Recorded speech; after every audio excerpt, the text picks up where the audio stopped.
kita akan bahas secara khusus tentang digital marketing politik, ya, digital marketing politik. Kalau yang kemarin yang kedua itu adalah Anda marketing tapi offline, ya, lewat offline yang kemarin langkah-langkah. Jadi 6 langkah yang kemarin saya rekomendasikan itu adalah langkah-langkah Anda langsung terjun ke masyarakat. Tapi kalau pada marketing komunikasi politik yang ketiga ini, Anda melalui digital marketing.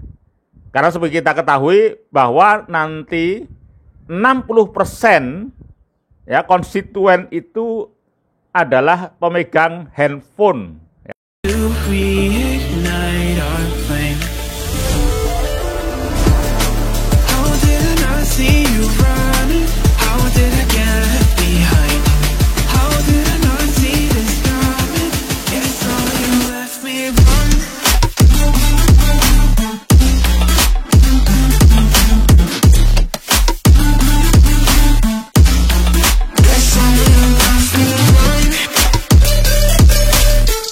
Assalamualaikum warahmatullahi wabarakatuh.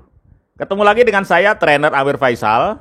Jika Anda ingin tahu kurikulum vitae saya atau Anda ingin mendownload buku-buku bestseller saya di Gramedia, silahkan klik di kanan bawah ini yang ada tanda panah itu. Di sana sudah tersedia semua link-linknya. Baiklah teman sekalian, kita masih di platform digital marketing komunikasi politik yang ketiga. Ya, yang ketiga ini kita akan bahas secara khusus tentang digital marketing politik, ya, digital marketing politik. Kalau yang kemarin yang kedua itu adalah Anda marketing tapi offline, ya, lewat offline yang kemarin langkah-langkah. Jadi 6 langkah yang kemarin saya rekomendasikan itu adalah langkah-langkah Anda langsung terjun ke masyarakat. Tapi kalau pada marketing komunikasi politik yang ketiga ini, Anda melalui digital marketing. Karena seperti kita ketahui bahwa nanti 60% ya konstituen itu adalah pemegang handphone, ya. Dari 60% mereka pegang handphone. Jadi berarti di sini digital marketing ini sangat penting sekali, ya, menentukan sekali. Tapi sebelumnya, bagi Anda yang belum subscribe, maka silahkan subscribe, like, dan subscribe, supaya terus nanti Anda akan mendapatkan pemberitahuan dari saya untuk seri marketing komunikasi politik ini, yang masih akan berlanjut terus, ya. Oke, terima kasih sudah melakukan like dan subscribe. Teman sekalian, kalau Anda bicara tentang digital marketing itu, maka Anda harus paham, ya, harus memahami apa yang dikatakan sebagai triangle digital marketing. Ya, jadi ini ada gambar triangle. Di situ yang paling ujung, ya, puncaknya adalah brand. Kemudian yang di pojok kiri, ya, di pojok kiri itu adalah digital kontennya. Kemudian yang di pojok kanan adalah digital variannya. Nah, teman sekalian, saya jelaskan satu persatu. Apa brand itu? Ya, apa sebenarnya brand itu? Jadi brand itu adalah tentang citra diri, ya. Jadi pencitraan, ya. Dalam politik itu memang ada pencitraan. Jadi pencitraan itu sebenarnya brand. Ya, baik citra diri atau citra partai Anda. Nah, brand inilah yang diharapkan bisa menarik dan melekat di benak konstituen. Jadi nanti akan saya berikan strateginya, ya. Ini baru pengantar. Jadi nanti kedepannya kita akan jelaskan apa itu branding secara lebih mendetail, strateginya, langkahnya, teknisnya, dan sebagainya. Jadi intinya pencitraan itu atau branding itu bisa menarik dan nanti bisa masuk terhubung di emosi para konstituen. Ya, ini dalam rangka untuk tadi langkah untuk disukai itu. Nah, itu brand. Jadi brand itu adalah citra diri, ya, atau pencitraan. Sedangkan branding, ya, ini branding bisa diartikan sebagai bentuk komunikasinya. Tadi komunikasi emosional atau keterhubungan emosional antara Anda dengan konstituen. Ya, jadi kalau brand itu citra Anda, tapi kalau branding itu bagaimana Anda memproses komunikasi atau keterhubungan Anda dengan konstituen.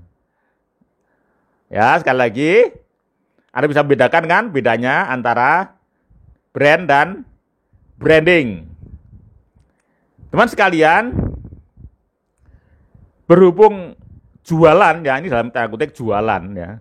Jualan partai politik adalah orang, ya, orang, tokoh atau pemimpin kan begitu. Maka nanti pembicaraan tentang brand maupun branding itu kita lebih banyak berbicara tentang personal branding Anda. Jadi personal branding Anda itu sangat menentukan. Bahkan sekarang tokoh dari suatu partai seringkali di situ lebih memengaruhi pada konsumen dibandingkan partainya. Orang itu tidak begitu peduli dengan platform partai, itu tidak peduli. Tidak tahu, tapi orang sangat peduli dengan performance Anda. Ya.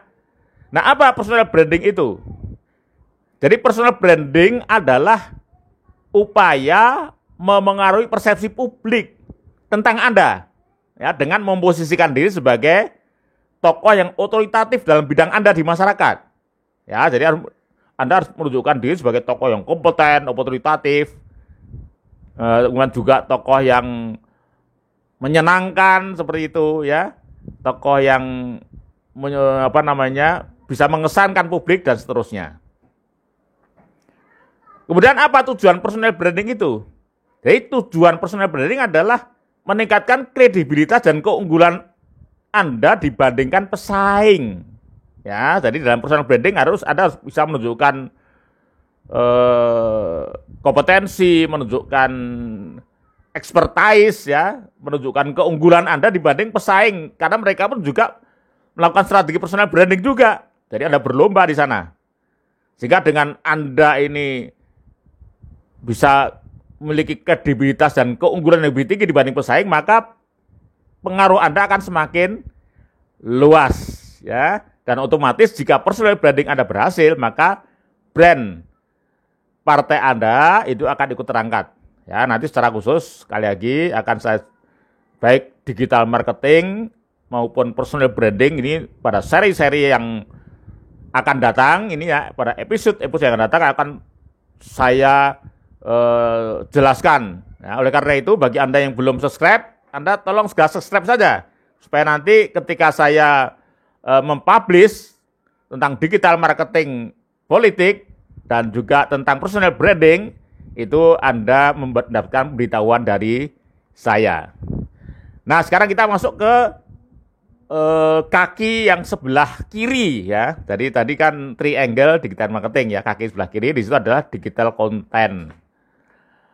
Apa itu digital content?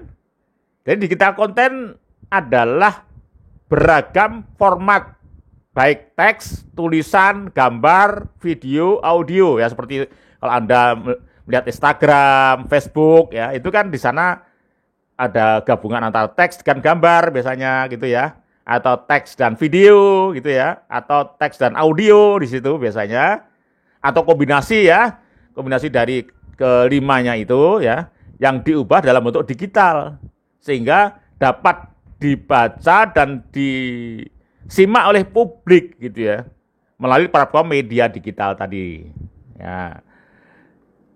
Nah, kemudian yang sekarang kaki yang satunya lagi adalah digital variannya. Jadi digital varian ini adalah beragam media sosial yang Anda gunakan untuk menyajikan konten Anda tadi, ya, baik Facebook atau fanpage, ya, IG, Twitter, YouTube, TikTok, dan seterusnya.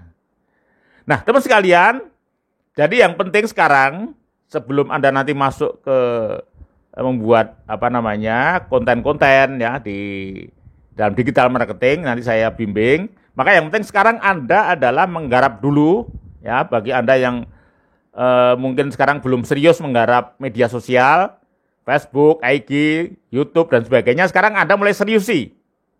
Ya, mulai hari ini. Jadi soalnya apalagi untuk Anda yang pemula ini, Anda tidak mudah, ya, artinya untuk bisa mendapatkan follower ataupun friend yang banyak, ya. itu tidak mudah. Kadang butuh waktu berbulan-bulan itu baru Anda bisa mendapatkan itu. Padahal kalau Anda semakin sedikit Anda punya follower maupun Anda punya friend itu akan semakin sulit nanti ya. Dan Anda harus bayar mahal itu untuk iklannya gitu ya. Seperti itu. Nah, teman sekalian, jadi sekarang yang pertama Anda mulai garap Facebook dan fanpage. Kenapa harus fanpage? Karena begini. Jadi kalau Facebook itu pertama friend-nya terbatas kan 5.000 kan gitu. Ya. 5.000 padahal dari 5.000 kan nanti masih disaring kan, tidak semuanya 5.000 itu bersimpati pada Anda. Mungkin Anda bisa mendapatkan 10%-nya atau 20%-nya sudah bagus kan begitu. Nah, maka harus punya follower yang lebih banyak, dan follower yang lebih banyak itu bisa diambil di fanpage. Jadi Anda pelajari bagaimana membuat fanpage ya. Anda buat fanpage.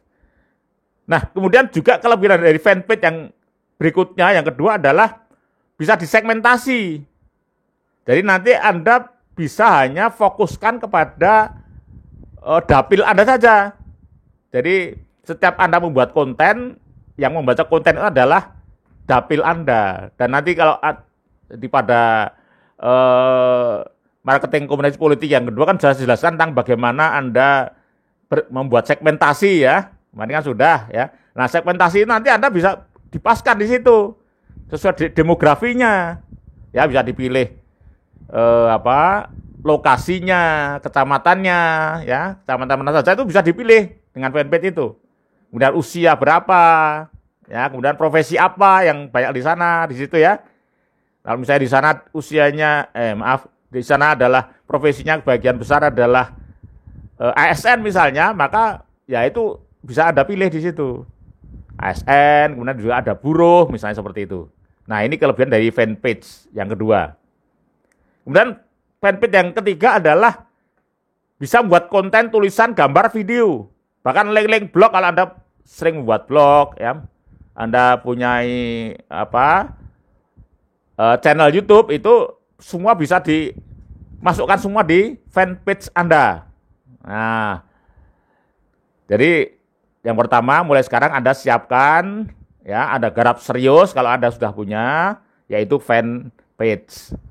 Kemudian yang kedua adalah Anda juga garapi secara serius IG, Instagram. Nah, Instagram ini ada beberapa kelebihan ya. Instagram ini mutu halamannya ini lebih smart ya, lebih smart, dan kualitas gambarnya sangat bagus ya. Sangat bagus. Dan juga di sana simple, jadi orang melihat dengan sekali halaman Anda itu, kalau Anda bisa menggarap kontennya dengan bagus, itu sangat menarik ya, sangat menarik. Nah, sehingga yang kedua, kelebihan dari IG adalah pesannya lebih mudah ditangkap ya, karena dengan melihat gambar dan teks itu orang atau video dan teks, orang langsung menangkap pesan yang Anda sampaikan. Kemudian yang ketiga sama dengan fanpage, ini bisa disegmentasi juga ya, sesuai dengan fanpage tadi ya. Jadi IG sama dengan fanpage sama, bisa disegmentasi sesuai demografinya ya, sesuai dengan profesinya dan sebagainya. Kemudian yang ketiga adalah Anda bisa juga YouTube. Ya, kalau ini khusus untuk Anda yang dapilnya banyak kelas menengah. Ya kelas menengah. Kalau kelas bawah biasanya tidak begitu tertarik dengan YouTube. Ya, karena faktor pulsa kan begitu. Karena pasti pulsanya kan mahal ya. Kalau orang buka YouTube pasti harus mahal. Tapi kalau di kelas menengah, Anda di sana Anda penting itu membuat konten YouTube, atau Anda mulai sekarang buat channel YouTube ya. Nanti Anda pelajari ya, Anda belajar cara membuat channel YouTube. Kemudian di sana Anda mulai bisa membuat konten. Ya, buat konten YouTube gitu supaya lebih dikenal, karena dengan YouTube itu seperti Anda sekarang menikmati sajian saya, Anda kan langsung melihat wajah saya gitu ya. Cara berbicara saya kan begitu. Nah, itu kelebihan dari YouTube. Apalagi kalau Anda jago ya, dan memang harus Anda jago, atau Anda harus membayar orang yang jago bikin konten ya. Yang tadi setelah Anda lakukan survei di situ, udah lakukan segmentasi, apa di sana mayoritas masyarakatnya kan gitu. Maka bikin konten-konten yang cocok ya, sesuai dengan konstituen yang di sana. Nah, YouTube ini yang ketiga ini juga bisa di link ya. Jadi YouTube ini bisa di-linkkan ke fanpage ya. Kalau di IG tidak bisa, jadi bisa di fanpage saja. Baik teman sekalian, mulai sekarang mulai diseriusi ya, media sosial Anda garap betul. Nanti pelan-pelan saya bimbing cara-cara membangun komunikasi politik dengan digital marketing. Sampai ketemu lagi pada marketing komunikasi politik yang keempat. Sekian. Assalamualaikum warahmatullahi wabarakatuh.